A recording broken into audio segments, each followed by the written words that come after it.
Hi, welcome to Healthy Gorilla Podcast. We're going to answer some simple questions about CBD that we get every day. Go ahead. What's your question? So the question was the difference between the calming. Is there a difference between calming and regular CBD, and why would they be labeled relaxing versus non-relaxing? So, unfortunately, there's a lot of marketing that goes on in CBD products. The most important thing is to look at the back, look at the ingredients. Some have actual relaxation secondary ingredients. They might have a B vitamin, they might have chamomile. If it's energizing, you might have a little caffeine, might have some ginkgo. You really have to look at the back. Some, quite frankly, just put relax or relief, and they have nothing other than CBD. So that is something that you have to look at the back of the product or ask the sales associate to describe the differences. The other question that we get a lot is how much the product is needed in order for it to work. So and how long will it last? Figuring out how much CBD to take is like trying to figure out what your sleep number is. If you're ever up at midnight and you watch those cheesy mattress commercials, CBD is just like that. Your number is different than my number, is different than my wife's number. The only way to figure out your sleep number is to actually sit on the bed. The only way to actually figure out how much CBD to take is to start with a low amount and go up incrementally until you start to feel a benefit.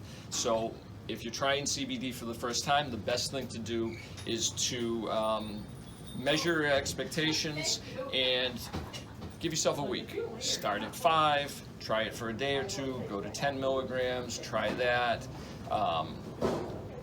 It's not a cure-all. Unless you get lucky and throw the dart at the dartboard and hit the bullseye the first time, you're going to have to give yourself a little time to figure out what your body needs. The other really good question is a lot of customers come in and they want to know the difference between a full spectrum or a broad spectrum, and they're a little bit worried about the THC. They're worried about it's going to make them feel loopy is the word. So the question is, what is the difference between the CBD designations? There's 3 basic designations. There's isolate, broad spectrum, and full spectrum. And essentially, isolate is only CBD. For some people, it's helpful to think of that as a targeted vitamin like vitamin D or vitamin B. Those are isolated vitamins that you take when you just want that particular compound.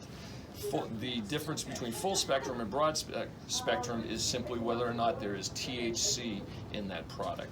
They both have the additional cannabinoids and terpenes and plant materials. So they both have those cannabinoids in them. Broad spectrum does not have THC. Full spectrum can have up to the legal limit of 0.3% THC in the product. Not enough to get you high by any means, but there is a school of thought that feels that a micro amount of THC with the other cannabinoids and terpenes is beneficial.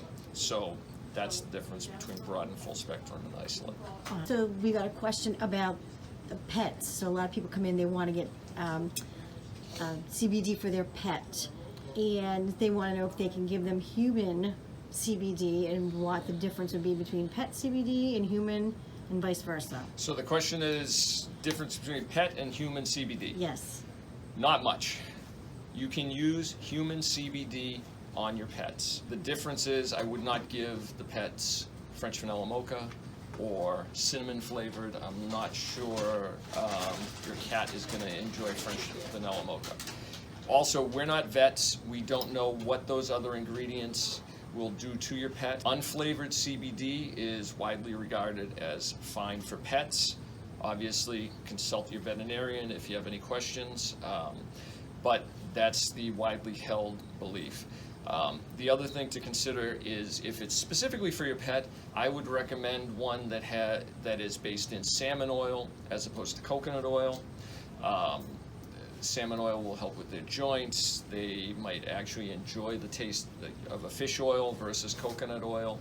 And so you also get an added benefit from the carrier oil that has the CBD in it as opposed to the coconut oil, which tends to just act as simply a carrier oil and has no additional benefit to your dog or cat. And I think the last question is, because they come in so many different varieties, liquid, chewables, capsules, is one better than the other? If you are starting CBD for the first time, people ask, what format should you take?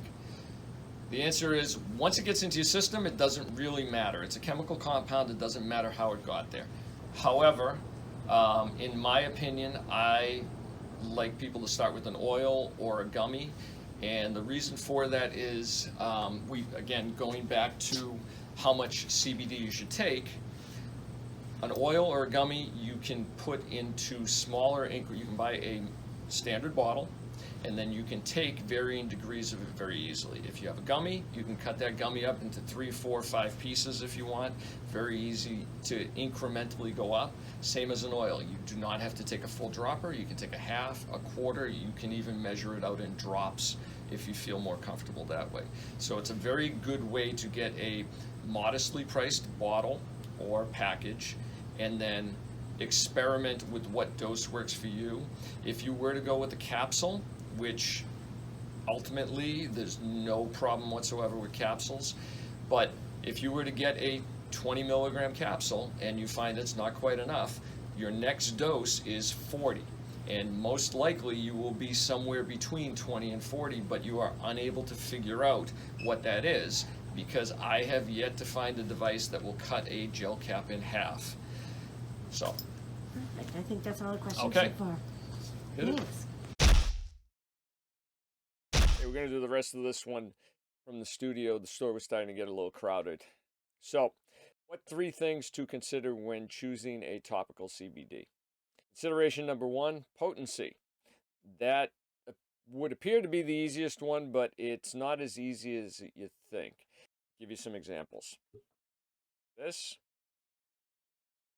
is 300 milligrams. This, 600 milligrams, if you can see that. It would seem like one is twice as strong as the other. However, CBD, and this goes back to when CBD was first made. Some guy in his kitchen would brew up a batch of CBD, or wherever the heck he did it, and slap a number on a bottle and say there is 500 milligrams of CBD in this bottle, but it doesn't take into account how big the bottle is. So this is carried over into the commercially available CBD. So this 300 milligram is 2 ounces. The 600 I showed you is 3 ounces. So it is stronger, but it is slightly stronger. It is 200 milligrams of CBD per ounce, whereas the 300 is 150 milligrams per ounce. So there is a slight difference, but certainly not double the strength. And by the way, both of those are good products. I'm just using the numbers as an example. We sell both of them. I like them. On to number 2, delivery format. There are all sorts of options now. You can get creams, balms, sprays, lotions, you name it, you can pretty much get it. Choose the one that you are most likely going to use. I like the balms because I can throw them in a gym bag. Some of them come in a little small. They don't leak. They don't get all over my stuff. They pack a lot of CBD per ounce because they're thicker. There's less water, which is also why they don't leak. But there are some drawbacks. We find with a lot of the senior customers we have, they don't like them because, say, your hands are arthritic, or you have a little joint pain. Sometimes digging out a thick balm and then rubbing it in repeatedly into the affected area is more trouble than it's worth, or it hurts. If you have an arthritic knuckle and you're trying to dig out a balm with that knuckle, it's going to make you use it less. It's not going to be as enjoyable. So if that isn't a consideration, consider a lotion. I personally, we have a couple this time. I like the roll-ons for most people. It's very easy to get a very consistent amount of product on whatever area is bothering you. If you have limited mobility, you're trying to get the back of your neck, or you're getting old and you want to hit your back. It's very easy. You don't squirt out too much of a lotion and waste, $5 a product because you weren't paying attention. You can put a very consistent amount, get the most bang for your buck, and across all age groups, it seems to be pretty effective and popular. Number three consideration when choosing a topical CBD is what else is in the product. And what I mean by that is not just what it smells like, although that is a consideration. If you want something that's peppermint or lavender, certainly something to consider. What I actually mean is what else is in it that could help joint pain. What we're seeing is a lot of the products come through with secondary ingredients like turmeric, arnica, MSM, of course, lavender and things to make it smell nice. A lot of those ingredients, turmeric, MSM, arnica, are sold individually at health food stores for their benefits in reducing bruising, in inflammation in their own right, and when used in conjunction with the CBD, we're finding that people get an added benefit from those multiple ingredients. It can kind of attack the problem from many directions. So take my advice and look at the back, see what is in it. Don't get fooled by something that says recover or relaxation. It may make you relax, but it might not actually have anything extraordinary to do that. There's not a lot of regulation on what they put um, as an adjective to describe their product.